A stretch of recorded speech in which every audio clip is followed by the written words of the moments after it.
Hey everybody, your friendly GM Bobby here, and it's officially springtime, and I've got my vegetable garden up and running.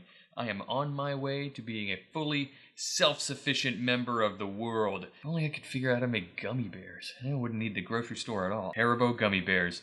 Delicious! Oh, and ice cream sandwiches. Okay, folks, it looks like I'm going to be needing the mega corporate world for a little while longer.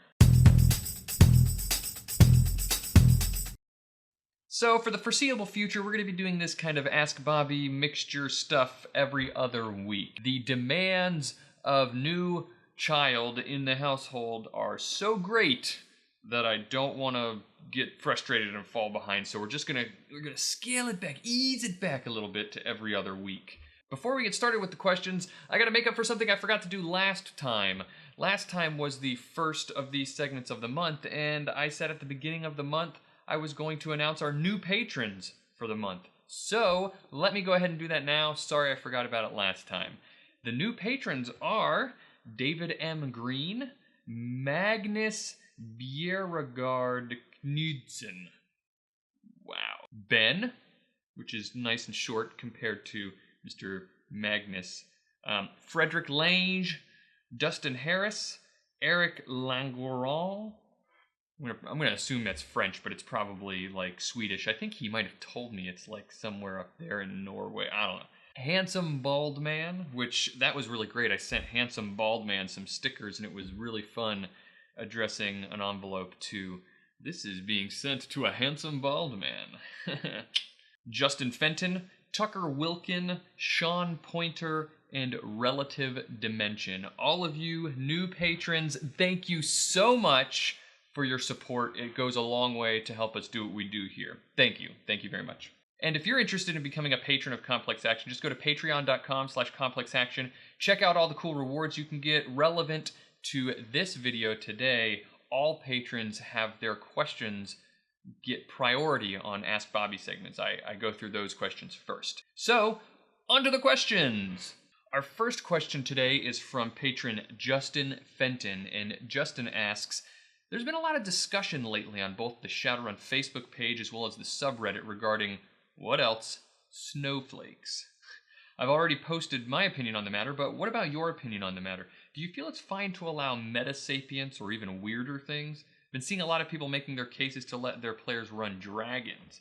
Personally, I find it to be a crutch for weaker role players that want to seem special with very little effort on their part aside from, look, my race is special." How do you handle players that desire to take these races?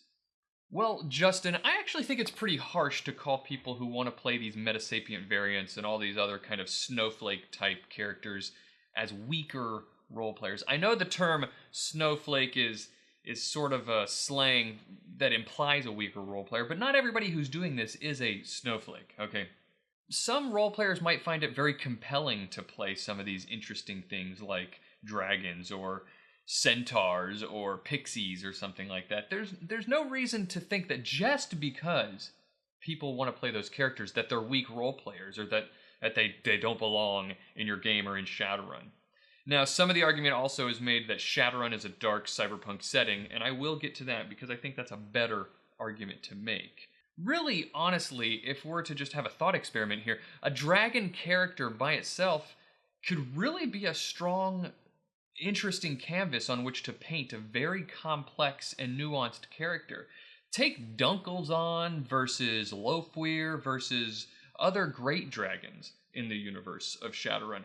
All of them are very, very complex, nuanced characters. Dunkelzahn by himself, the beloved great dragon, he was very different and interesting as a dragon because of his love for the lesser metahuman races. That's interesting in terms of a dragon. You could play a dragon like that. Now, having said that, and covering myself from all the hate mail from people who love playing these types of characters, I have to say that I don't like it. My reason for this boils down to the setting and the game of Shadowrun itself and why it exists. All the different role-playing games and systems and settings out there all have their own purposes. So, for example, if you want to play the adventurer hero who wades through battle and goes through and does good deeds and eventually becomes strong and heroic and literally eventually the paragon of their class, then you're looking for a game like D&D or Pathfinder, where the rule system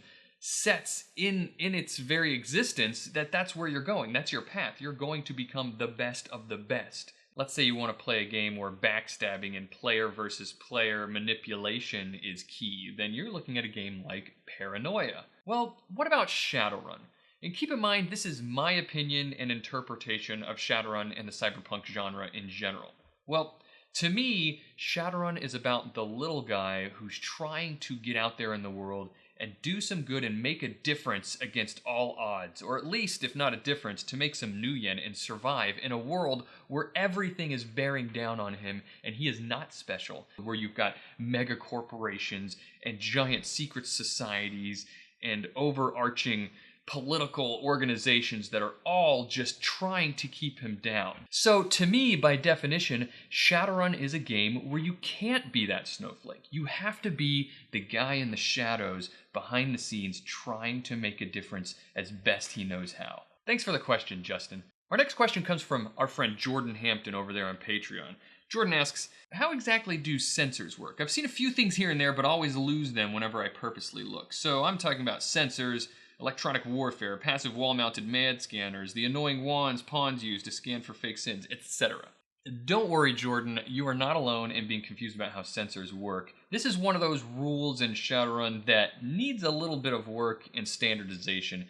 The first thing to understand is that sensors are talked about in the Game Master's Advice section and also earlier in the book, I think around gear or maybe skills.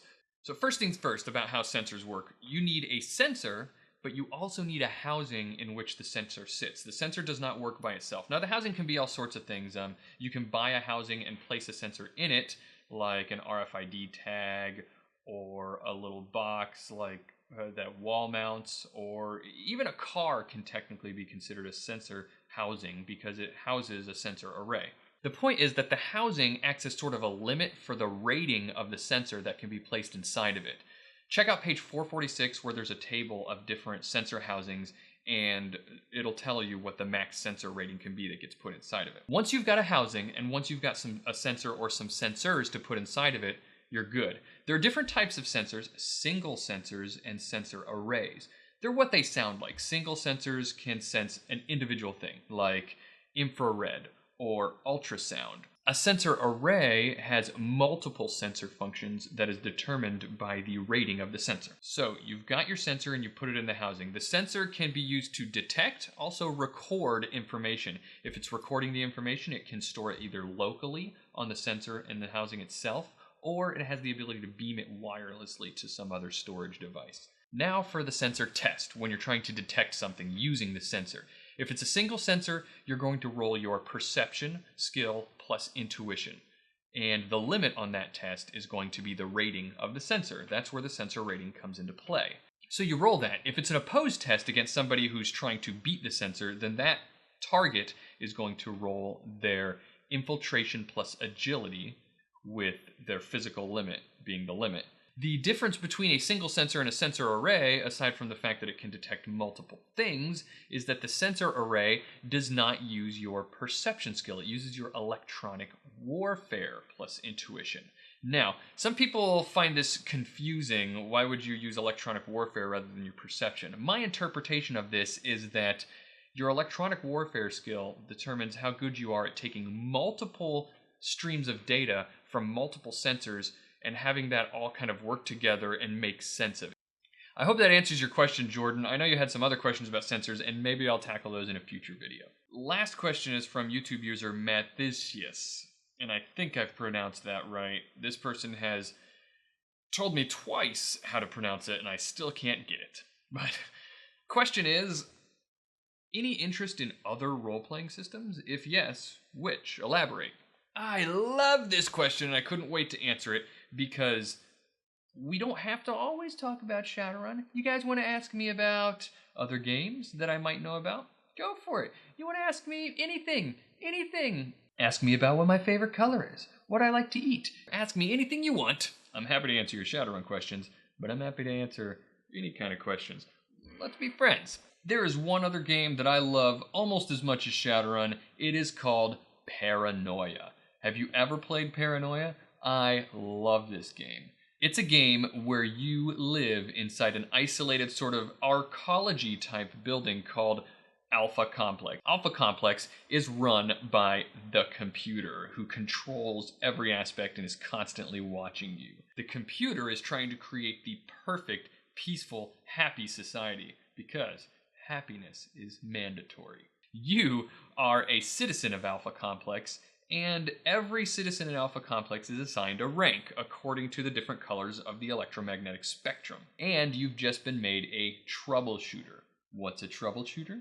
Well, the computer, being paranoid and wanting everybody to be happy, is kind of looking for people who are looking to subvert the system. He's very, very paranoid. And you, as a troubleshooter, your job is to help the computer search for trouble and shoot it dead. Your tenure has nothing to do with your rank. In fact, moving up through ranks is all dependent on how much the computer trusts you. How do you get trust from the computer? Accusing people of and executing treasonous traitors.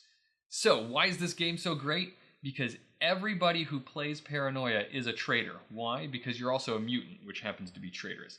And you're also part of a secret society, which also happens to be treasonous. So everybody in your troubleshooting team is a mutant, part of a secret society, and you all are trying to keep that secret from everybody else.